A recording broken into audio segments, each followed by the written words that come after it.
All right, this is a big one, guys. This is all about the important numbers in your business. So you might find this one a little bit boring, but it seriously is one of the most important things you need to be on top of as a business owner in order to create a successful and, to be honest, a long-term business. So I don't know if you know my story, but I have actually seen firsthand what not being aware of your numbers can do. And it's seriously not pretty and very costly. So let's dive in and get you thinking like a CEO that you actually are. Firstly, we need to have always a handle on how much revenue your business is actually generating a month and what your expenses are during that month. I take this actually a step further, and I actually know my exact revenue and my average expenses each week. And it's really important for me to know that sort of detail. Now, I should be able to ask you at any stage, what does your business make a month?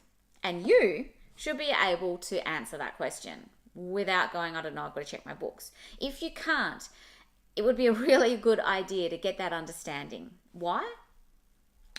Well, you can then know whether you can actually cover the costs of your business or whether you can bring in an additional cost.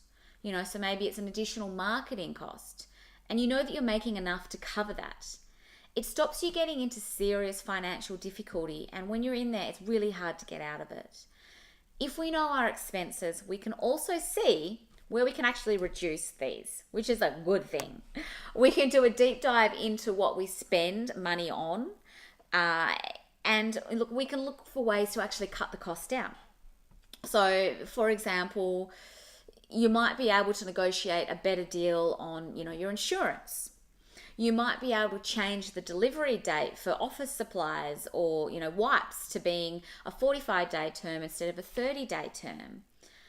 And you might even be able to look at your marketing costs and cut some down there.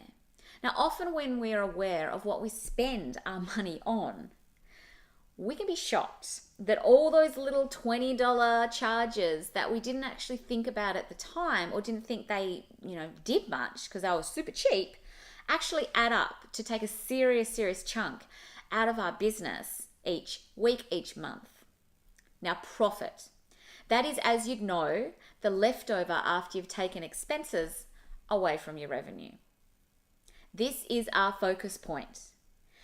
Look, if we want to get really nitty gritty, we should really be aiming for around about a 20% profit margin as a minimum.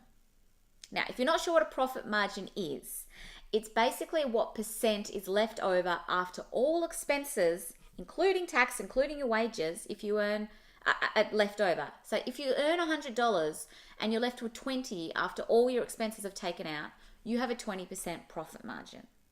A 20% profit margin is a very healthy business. Now, obviously, depending on your business, this may vary. For example, an online fitness business has very few expenses and so has a much greater profit margin ability. Have a look at where your business is sitting. It doesn't really matter if you're $1 million revenue business a year, if you're a 7-figure business. If it's costing you $990,000 to actually run your business, that's only going to leave you with $10,000 profit or a 1% profit margin. And look, you may only be making $50,000 a year, but if it's only costing you $10,000 to run your business, you're making $40,000, $30,000 more than that person with the $1 million business a year and a huge profit margin. Now, a few other numbers to really consider in your business as well. How many clients you have? How many clients you have currently, or members if that's what you call them in your business.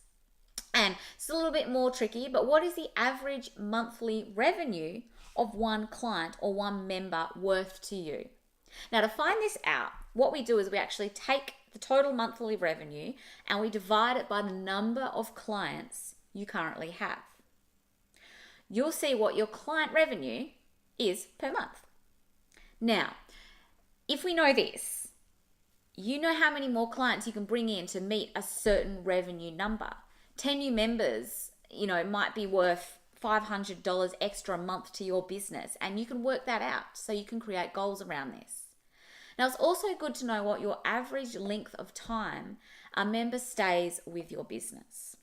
Is it 1 month, 3 months, 12 months, or is it longer? I mean, obviously, the longer someone's with you, the more they are worth to your business and you. If we know that your average length of time is only 1 month, well, then you know that that is an area that you really need to focus on increasing. It's so much easier to hang on to a current member than it is to bring in a new one. It takes a lot more effort to bring in a new one. Do you see how numbers make such a huge difference?